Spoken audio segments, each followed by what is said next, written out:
En plein milieu du désert, Oumarou commence à semer pour la première fois de la saison. Les premières pluies ont eu lieu 4 jours plus tôt. Une délivrance pour ces agriculteurs qui attendent de l'eau depuis plusieurs mois.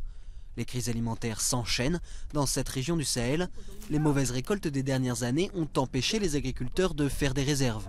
Le grenier d'Oumarou est vide depuis plusieurs semaines. Les 3 années passées n'ont pas été à la hauteur. Elles n'ont pas répondu à nos besoins parce que la production n'a pas été bonne. Le village d'Assakaram connaît une phase difficile. Les dernières récoltes sont épuisées et le village commence tout juste à planter les prochaines. Une alternative a été créée par des ONG internationales pour combler ce manque.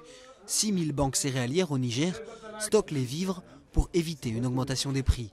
Une initiative aidée par le Programme alimentaire mondial et la Croix-Rouge.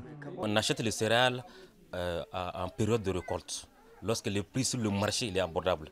Donc c'est en ce temps-là qu'on fait stocker les céréales. Maintenant, pendant la période de soudure, jusqu'à la période de travaux champêtres, les céréales est disponible et à un prix qui est abordable. Tout ce qu'on ajoute par rapport au prix d'achat, c'est vraiment très minime, quoi. Ces réserves n'ont pas encore été distribuées dans le village d'Assakaram.